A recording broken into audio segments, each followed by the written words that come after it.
What's up, guys? We are excited for today's video. We have the LenSun Solar 12 volt 90 watt solar panel that goes on top of the hood of our Tundra and many other vehicles. This thing is an awesome addition to our overland build. You can charge up your starter battery, your auxiliary batteries, your power banks, you name it, you can charge it up and top it off with this thing. Let's go over the install real quick and then we'll show you how this thing works.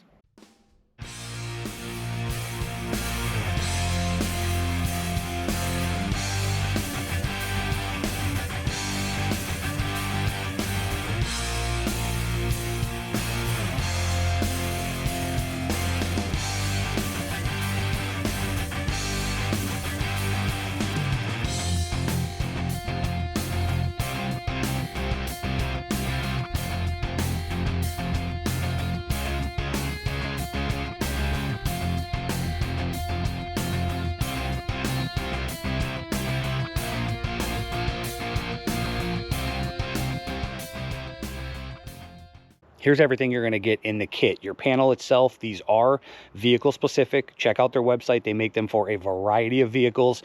First glance, seems very well made. Cables are nice and thick. You have your MC4 connections right there.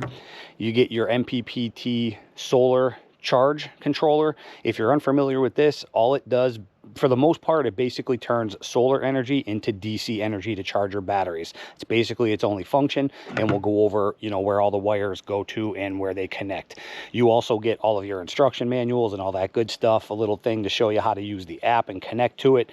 You get some zip ties, double-sided tape for sticking the panel, and then your vinyl decal with a felt covered squeegee.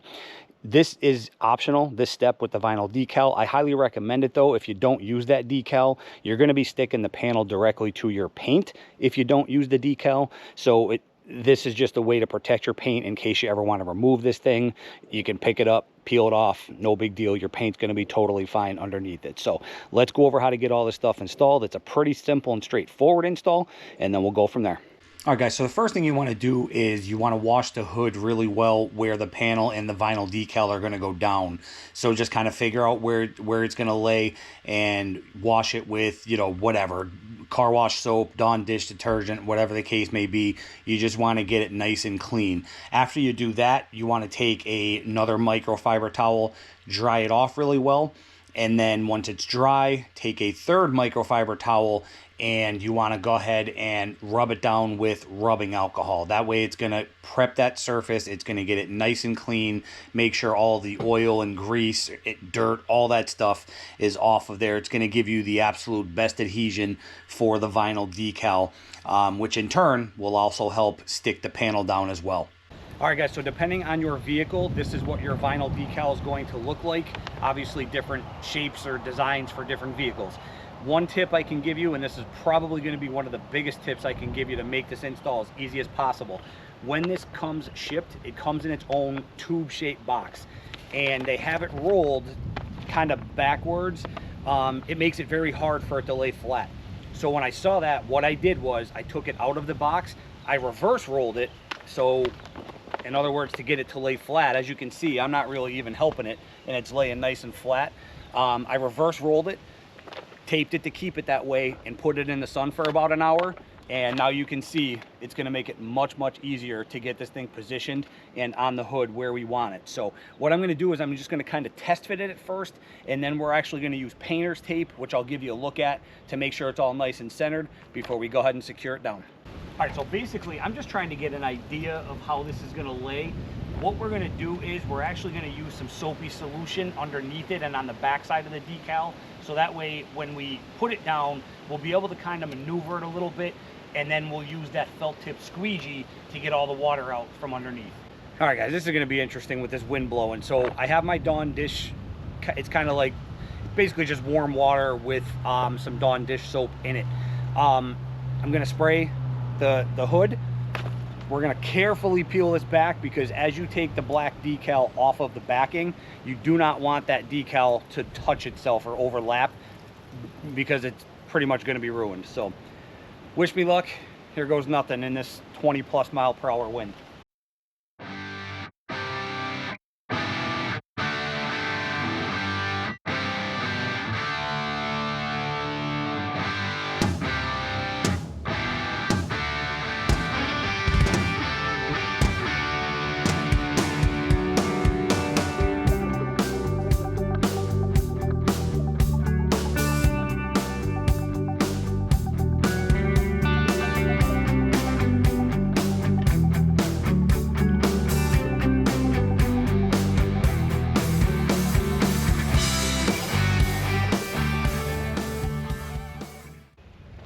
Guys, I'm not gonna lie, I did not think I was gonna get that thing down centered and where I want it. All right, so stepping back, looking at it, it looks perfect, nice and centered, right where I want it, as far as side to side and front to back. So now what we're gonna do is take some of that same soapy solution, spray it on top of that, use that felt squeegee, and just kind of work all of the little bubbles and all of that water out from underneath. And you're gonna wanna use the felt side, of course, so you don't rip the vinyl. One thing I will say is, this doesn't have to be absolutely perfect as far as like the little bubbles and things like that. It is going to be covered by the solar panel, obviously. So you want it to be centered and, you know, where you want it. But as far as like tiny little bubbles or whatever, if you can get them out, awesome. If you can't, not a huge deal. As long as they're not big bubbles, so it adheres properly. But yeah, it's going to be covered by the panel, so it doesn't have to be perfect. One thing to keep in mind as you're doing this, you kind of want to start in the middle of the decal and work your way to the edges, and just take your time. You know, again, if you're using enough of that soapy solution underneath and on top of this decal, you should be able to get the majority of these bubbles out. And any of the smaller bubbles that are left, kind of like window tint, they usually just dry up and go away on their own. But just take your time, use plenty of that solution, start in the middle, and kind of work your way to the edges. Once the decal is down, they do say give it about 48 hours, definitely 48 hours before you wash the truck or anything like that. They also say that it's probably best to wait 48 hours to install the solar panel on top of it. Now, I'm not going to do that just because of time and weather coming up. I am going to try to get the panel down today. We may have to finish up the wiring tomorrow, but I'm going to try to get the panel installed today. If I have any issues, I'll let you guys know. But as you can see, if I can get this thing centered nice and flat, other than just a handful of just tiny bubbles, which they may even just go away. If you ever had your windows tinted, you know sometimes those will just dry up and, you know, go away. I tried squeegeeing them out. You can see, I don't even know if you can see them, they're kind of tiny, but there's a handful of small bubbles right in here. And what I think happened was, you can see we have paint protection film. You could actually see the ridge right here that goes across. That's where the decal comes up and over the paint protection film. I think that's what kind of threw it off a little bit up here. But again, no big deal. It's stuck. It's nice and centered. And like I said, if I can do this in 20-mile-per-hour winds and get it, you know, kind of centered, using that soapy water is the key. Be generous with that. It'll allow you to kind of move it around, get it right where you want it, and then squeegee all that out of there. In order to prep the panel for install, just give the underside or the backside a wipe down with that alcohol. Make sure it's nice and dry, and then you can take the provided tape that they send with the kit. And I started by outlining the edges. As you can see, don't worry about going over the edges of the panel, because you can flip the panel back around so it's right side up, and you can kind of trim the tape off around the edges. That way your tape is right to the edges, even going around the corners. It's just going to give you a much better opportunity, a much better chance of the panel sticking really well and nothing getting up underneath the edges for the panel to lift up. Once you have that tape applied, you can see that I have kind of rows going down the middle. I did use this tape very generously as well. Once you have that completed, wipe down the vinyl decal on the hood with alcohol one last time, and your panel is ready to be stuck. I'm going to use what I call the hinge technique, which you're going to see here coming up. So here's what I meant by the hinge technique. You can see we have the panel right where we want it, dead center, top to bottom, front to back, on that vinyl decal. I have 4 pieces of blue painter's tape down here at the bottom. And again, this might be a little harder in the wind, because if the wind pushes on this panel, it's going to make it a nightmare. If it wasn't for the wind, this whole install would have been easier. But in theory, I should be able to just kind of hinge this back towards me using these 4 pieces of tape as the hinge. We can peel off all the backing for the sticky tape on the underneath of the panel, and then very slowly lay it back down and get it all, you know, make sure it's nice and centered. So let's go ahead and give this a go.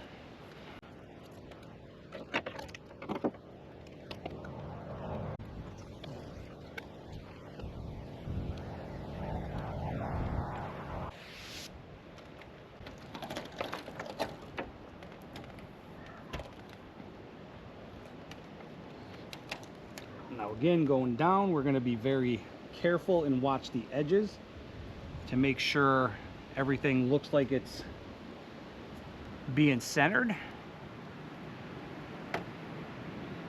Everything down here on the bottom end looks good. The edges look good. And we're down. And at first glance, it looks just about perfect. So let me go ahead and push, just kind of run my hands over all the spots where the tape is. But I think that worked out really well. First glance anyway.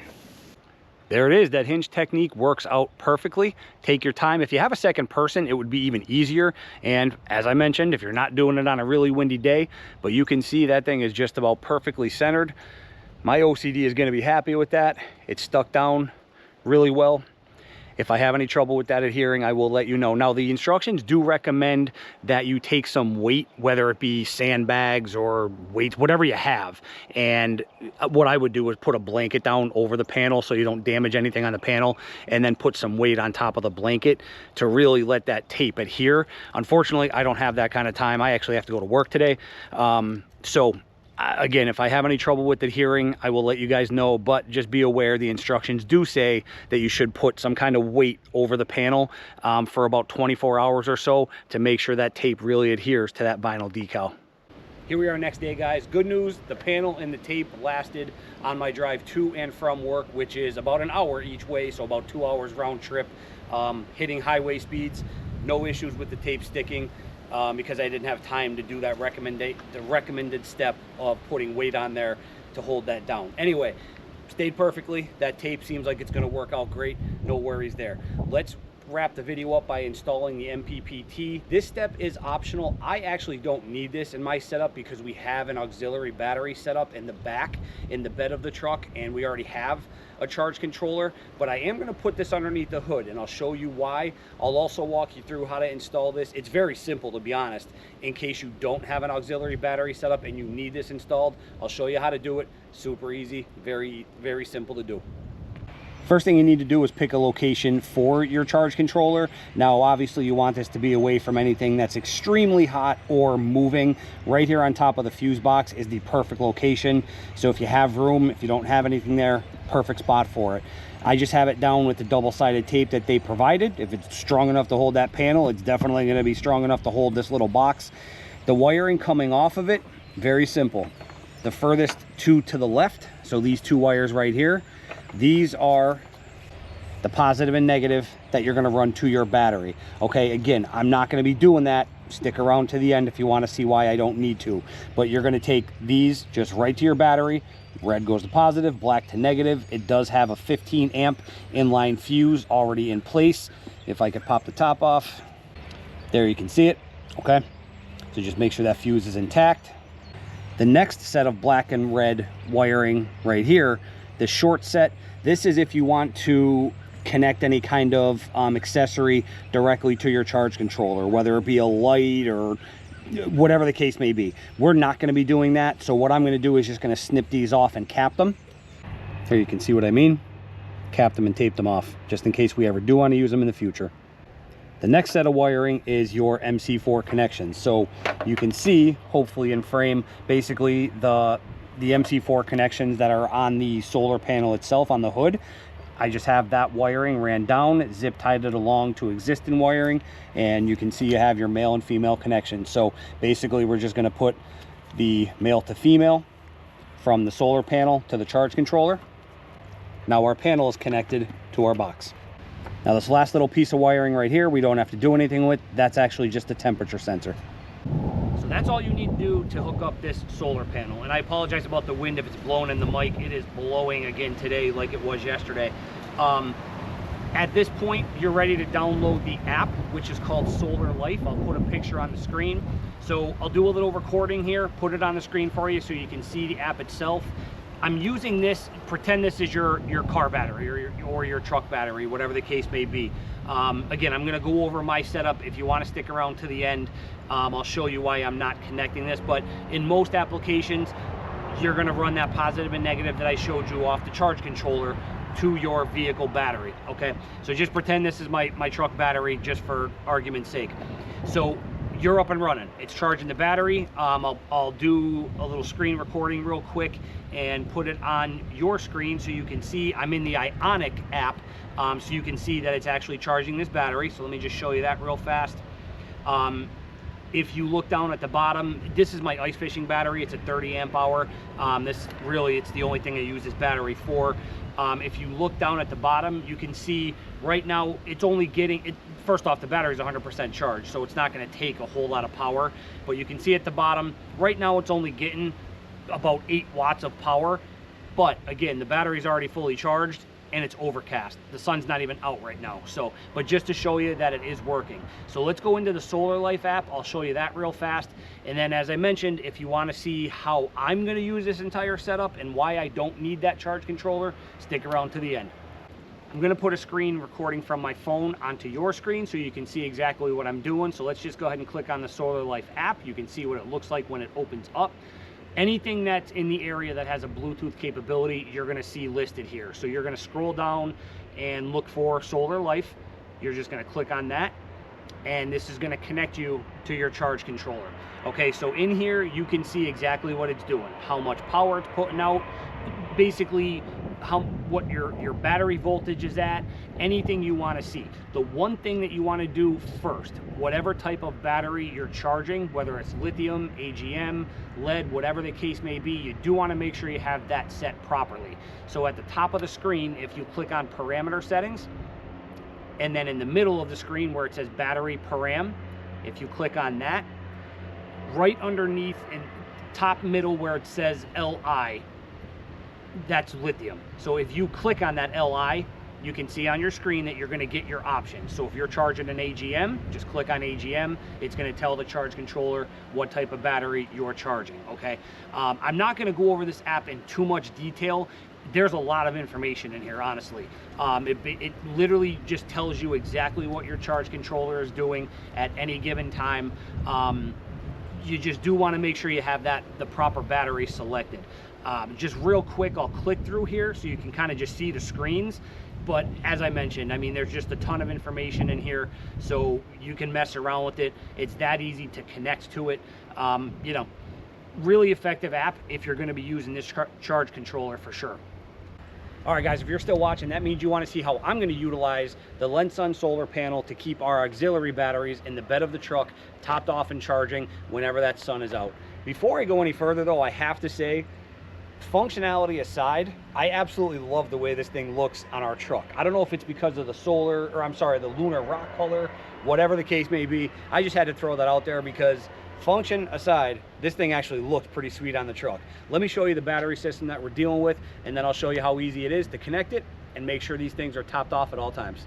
So here we are with our battery bank. We have 600 amp hours of lithium battery power that we use for everything on our trips, our air conditioning, our heating, our lights, whatever the case may be. This battery bank has been phenomenal. I'm actually going to be doing a video on these batteries, and we're going to be adding a third one for 900 amp hours total. So this is the reason why we don't need to use the charge controller that came with the LenSun solar panel. We have a charge controller. Don't mind the mess, because again, we're in the middle. You can see I have tools thrown everywhere. We're kind of working on everything back here, but back there in the corner, you can see we have a 50 amp DC to DC charger from Renogy that also is an MPPT solar charge controller. So we already have one in our system. So basically all I need to do, and all I have done, is there are, I don't know if you could see, you could probably see them, this positive and negative that I'm pointing to right there that runs through the grommet. They are MC4 connectors for solar panels. I have them connected to the appropriate spots on our DC to DC charger. There's a spot for solar, so I connected them there, and I ran them out of the bed, down along the frame, and up into the engine bay. So we'll go back up there to where our solar panel is, and I'll show you how it connects. Back up here in the front, here is the red and black that I just showed you that goes through that grommet in the bed of the truck, down along the frame and up into the engine bay. As I mentioned, you can see they have the MC4 style connections on them. So literally all we do is take the MC4s from the solar panel itself that I have ran along here. You can see the LenSun solar box is not in this picture. It's mounted right here, and I'm going to tell you why, but it's not being utilized for this application. It's not connected to anything at all. I have all that wiring tucked down here on the side, nice and neat, out of the way. So we're going to take the red and the black coming from the bed of the truck from my Renogy MPPT solar box, and we're going to connect it directly to the solar panel. Same exact thing, male to female, with the positive and the negative. And now this is how I'm going to run it, and I'll just tuck this, you know, the extra cables down out of the way and secure them. But this is going to be my permanent setup. What I mean by that is, this is how I'm going to have this thing connected, this solar panel connected 24/7, 365. I'm going to show you my battery app from Temgo, my lithium batteries that I just showed you. I'm going to show you that they are in fact charging now with this solar panel from the hood. So this is how I'm going to run it 24/7. The reason I mounted the LenSun solar box right here, even though we don't need it for my setup, is for exactly what I showed you with my ice fishing battery. I have some smaller batteries, like my ice fishing battery is the perfect example, which is why I used it. I have some smaller batteries that if I want to charge them up using this LenSun solar panel, all I literally have to do is disconnect my panel from the two wires that are coming from the bed of the truck, connect it to the LenSun box, hook the positive and negative from the LenSun box to whatever battery I want to charge, my ice fishing battery, again, perfect example. And now I'm charging my ice fishing battery using that solar panel just like that. Okay, that's why, even though I don't need this box, I put it right here, because I do have other smaller batteries that if I want to top off or charge, literally all I got to do is disconnect two wires, connect them to, you know, whatever battery I'm charging, and now I'm charging that battery using the panel up on top of the hood. Another reason I love having this setup is, let's say I'm at camp and I really put a drain on my auxiliary batteries. You know, let's say I was running my AC all day or all night or whatever, and my batteries are really kind of down there, and a 100-watt panel just really ain't gonna cut it to get them back up there. All I literally have to do is reach in, disconnect my hood panel, take my wiring from the truck bed, connect it to my bigger solar panels. I have 400-watt panels at camp, and there you go. It's that simple. When I'm done, I can connect back to my hood panel from LenSun Solar, and it'll go back to doing its thing, just keeping everything topped off. One of the other pros of this solar panel as well is you can use it to charge your power banks. So right here, I use a lot of EcoFlow products. Right here I have my Delta 3. I can literally just take the cord that came with my Delta 3. It has an XT60 on one end, plug that into the back of the Delta, run the MC4s up to the solar panel, and there you go, just that easily. I'm charging my power banks using that panel on the hood. There it is, guys, the 90-watt LenSun solar panel for our 3rd gen Tundras. Check this thing out. They make them for a variety of vehicles, not just our trucks. As you saw, this thing is not only functional, but it looks pretty sweet on the truck as well. You can use it for topping off your starter batteries, your auxiliary batteries, charging up your power banks, as I showed you. This thing has multiple uses, and again, I think it looks pretty cool on the truck. So if you have any questions, there will be a link down below. I'm hoping I have a discount code for you. If I do, it'll be down below, and I'll also put it on the screen. But if I can help you out with any questions, comments, or concerns on this thing, let me know. I highly recommend it. As I mentioned, I love the look of it, and it's pretty darn functional as well. It's going to come in handy on our trips. So questions, comments, or concerns, drop them down below. I'll help you out the best I can. As always, thanks for watching, and we'll see you on the next one.